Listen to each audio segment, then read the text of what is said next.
Good morning, my friends. Welcome back. I hope you had a chance from our last meditation to practice with some of your most childish judgments that you make on other people. If you're anything like me, I know they seem to creep up out of nowhere sometimes, and they can be very, very sticky. It's like a physical exercise. The more we can be mindful and practice shifting perspectives, the more that muscle of mindfulness becomes resilient and flexible and strong. And as you might remember, it does not mean that you have to change anything at all about your own beliefs, only your judgments about those who are different from how you wish they would be. And so today we'll continue from another direction with that process of getting unstuck from a perspective that we're holding. And this one could probably be called most simply expecting the worst. Remember that we are hardwired to expect the worst. Seriously, we're hardwired in that way for our survival.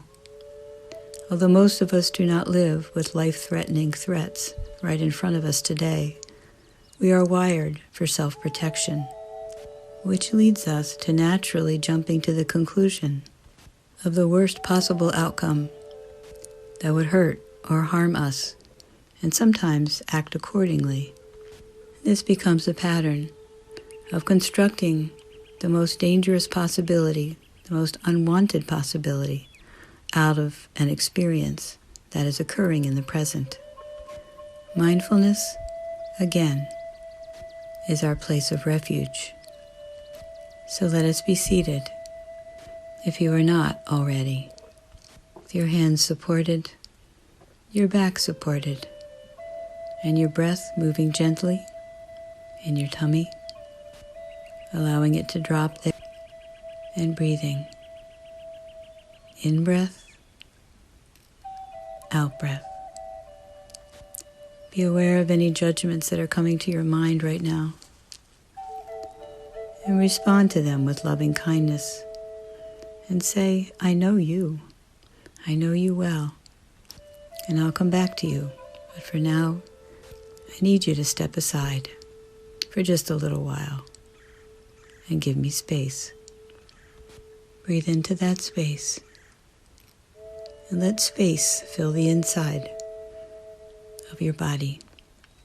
And that breath move around from the bottom to the top and back around again. Just like that.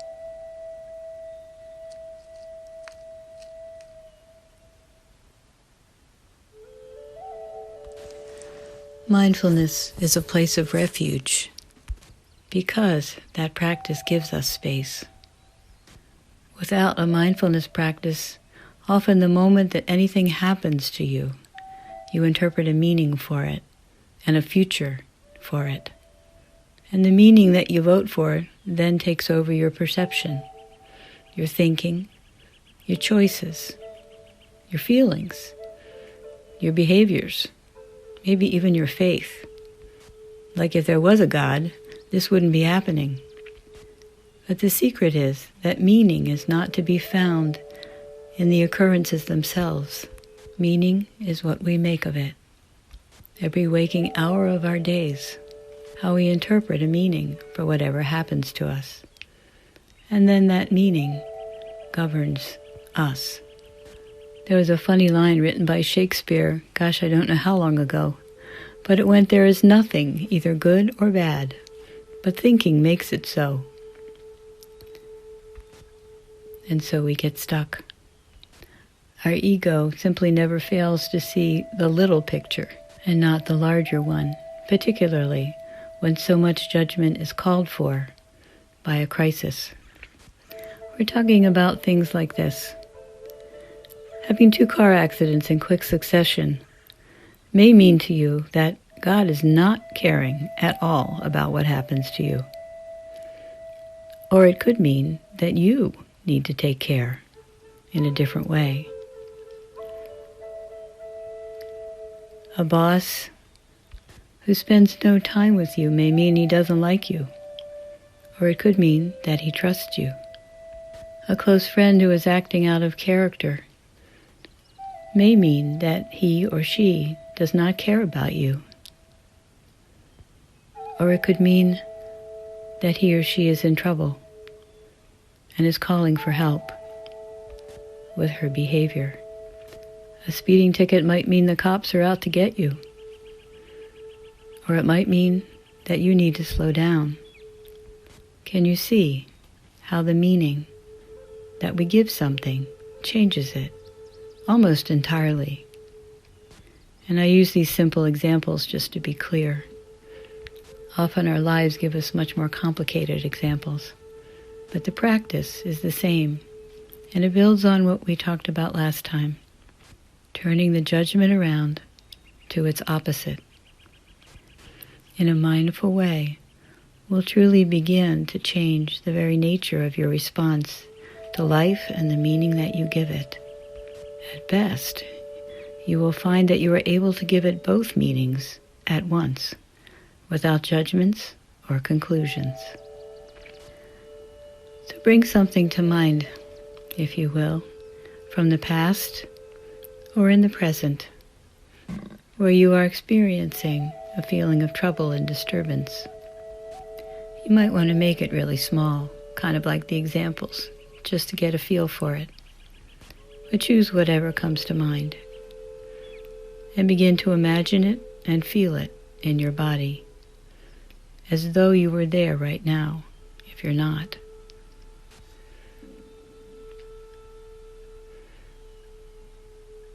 Got it? Got something you can work with?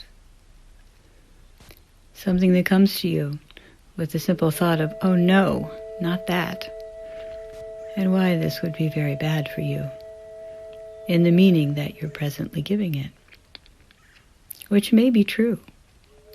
It's just incomplete.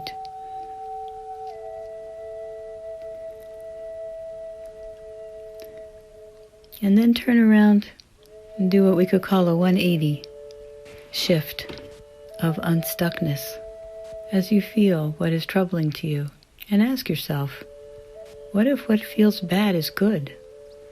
What I think is wrong could be right? And what if this trouble is a gift and not a curse? And if it was, what would be the gift in the situation that I'm now remembering or feeling? What would it be?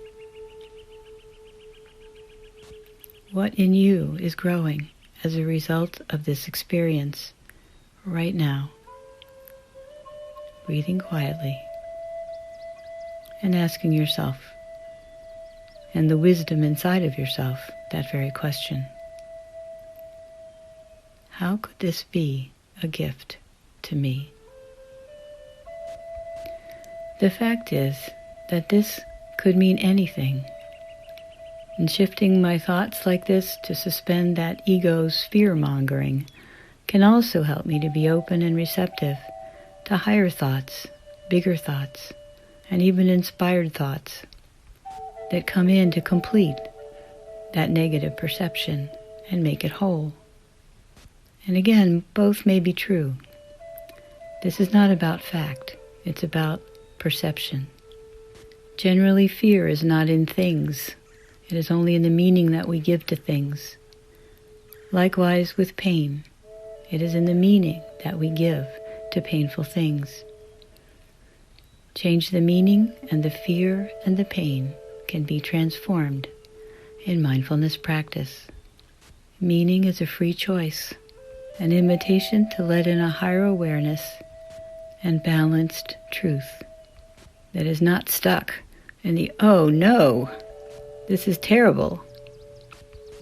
See if you can find a few places to apply this today, my friends, as you go out into this life in survival mode.